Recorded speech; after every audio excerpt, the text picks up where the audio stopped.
Welcome into the Thursday episode of the David Hookstead Show. As always, happy to have you all in here. We got a fun lineup of stuff we're going to talk about. First, right off the bat, the TV ratings for the NBA playoffs are up huge. Biggest numbers in more than a decade, according to the guys over at Outkick. The show that games on TNT, ESPN, and ABC average roughly 4 million viewers each. So that's huge. Biggest since at least 2012. And what is the one thing that the playoffs don't have this year? That is LeBron James and the Lakers. So LeBron James doesn't make the playoffs, and the ratings go up. And if you remember last year, we saw a similar situation after they lost to the Phoenix Suns. The NBA also had a nice little bump in ratings. What does this tell us? It tells us that the NBA doesn't actually need LeBron James to be successful, which is what we've been told for, more than a decade now, that he is the face of the league. He dictates everything that happens in the league. He's the guy running the show. It turns out the facts tell a very, very, very different story. And the story the facts tell is that people don't actually care about LeBron James. If anything, he's detrimental to the league. If anything, people don't watch when he plays, and the numbers say that. Now, I'm sure a lot of LeBron James fanboys are going to come in here telling me this, telling me that, slinging this, slinging that. The facts are this. LeBron James is not in the playoffs this year. The numbers are going up big. And the NBA has struggled to remain relevant these past several years, especially with TV ratings. The TV ratings for the NBA have been atrocious. Last year, they get eliminated by the Suns. The Suns go on, play the Bucks in the finals, gets big TV ratings.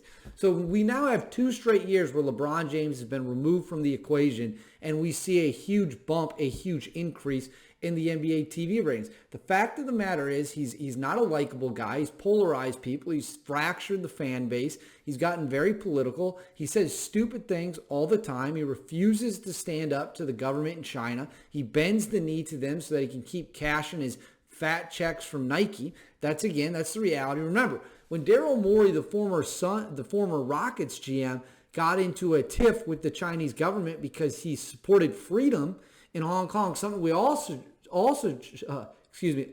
support.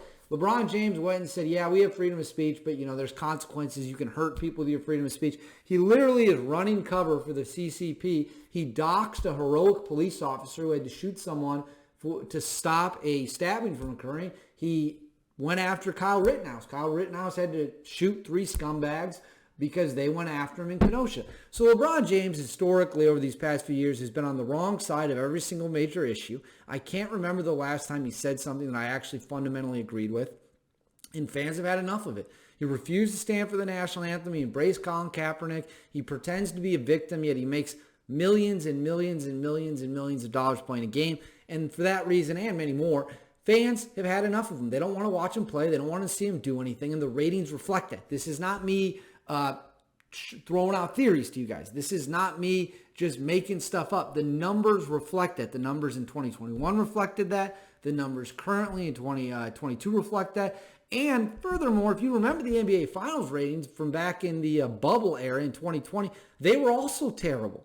So I don't need to sit here and listen to anyone who thinks I'm wrong on this, because the numbers back me up 100%. NBA fans have had enough of LeBron James. They've had enough of his antics. They've had enough of his shtick. They've had enough of the dumb shit he says and does, and the numbers reflect that. So I'm not sad to see him not playing in the playoffs. Couldn't care one way or the other. I think it's quite frankly good for the NBA. It makes things more exciting. All right, next, Nick Saban revealed that former Alabama players under his coaching since 2007 have made a combined $1.7 billion, that's billion with a B, playing in the NFL. And this is frankly the greatest recruiting pitch in the history of sports. Whenever Nick Saban walks into a high school player's living room with his parents to kind of win them over, to make the pitch to join him in Tuscaloosa, he should just say, come play for me. My former players have made $1.7 billion with a B in the NFL. I can make you rich. I can develop you. And I think he had a line in there that was really good. He said, not all those guys played as freshmen. Not all those guys played as sophomores. Some of them didn't even play as juniors, but we developed them. They go to the NFL. They make a ton of money. How do you beat that recruiting pitch? How do you beat the recruiting pitch of my guys go to the NFL and make $1.7 billion since I've been here? They average more than $100 million a year in earnings in the NFL since 2007. That is a ridiculous stat. I'm not an Alabama guy. I'm not an SEC guy at all, but I respect the hell out of Nick Saban because everything Nick Saban does tends to work. All he does is win. He's tough and all that shit. That dude knows what it takes to win, and he knows how to get people to a successful place in life. 1.7 billion, I've never heard anything like it before. And frankly, Nick Saban is the greatest football coach that's ever lived. And again, the numbers speak for themselves. He's got, 7 national title rings. He's made Alabama the most feared dynasty and program in the history of the sport. They dropped off big time before he got there. And now they're as good as Alabama ever was under Bear Bryant. Frankly, probably even better. The gap between them and the rest of the SEC, other than Georgia, is comical. It's so large. And frankly, if they play Georgia again, if they play Georgia 10 times, they're going to beat them 7 out of 3 times. They played Georgia this past season at full strength. They whip them again like they did in the SEC title game. So Nick Saban, the king of college football. I'm king in the North, king of the Big Ten, but he's the king of college football as a whole. The guy is a unbelievable coach. His players make a ton of money. I don't know why, if you're a high school star, you wouldn't want to play for him. I'm also looking forward to going to Tuscaloosa in the coming years because Wisconsin's going to be playing in Tuscaloosa. I believe in 2025 or 2024, we're doing a home and home. I intend to be at both those games. I think it'll be a great time. I can't wait. Finally, Yellowstone creator Taylor Sheridan talked about the insane success of the show in 1883 and all that stuff in a variety profile.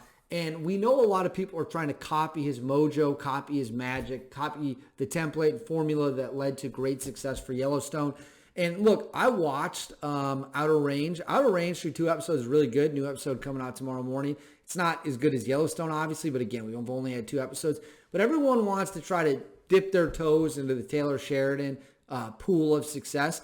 He's not flattered by it. This is what he said. So I don't know that it's flattering because I don't think they're doing it because Yellowstone is good. They're doing it because 15 million people watch it. And they're like, a lot of people watch Westerns. Let's make Westerns.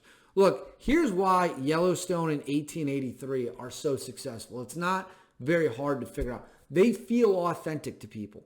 When you watch 1883 or you watch Yellowstone, if you grew up in a ranching, farming, or out west, it feels real to you. Now, it's obviously not 100% real. It's not 100% realistic. That'd be absurd, of course. But it feels authentic to the point you buy in, you believe. So when someone from that era, someone from that time, someone from that lifestyle buys in, you're going to spread the word. And that's what happened with Yellowstone. Word of mouth spread. They started on a very, very slim, small marketing campaign geared and focused on people from the West, ranchers, rodeo people, cowboys, stuff like that. They loved the show. Word spread. Now it's a massive hit. They didn't go for the big audience right away. They had to sell the people who actually live that on an authentic experience. I used to live in Montana. I used to live actually pretty close to where the show takes place, within, 20 miles or so. And I tell you, there are people out there who behave like that. There are people out there who have those personalities. Now, they're not running around murdering people left and right, obviously. That's complete fiction. That is something from the show that is obviously made up. But they buy in. It's authentic. It feels real. So I like it a lot. You should be watching it. And props to Taylor Sheridan for calling out everyone trying to copy his stuff. If you don't have the authenticity, it doesn't matter what else you have. You're just not going to be able to do it.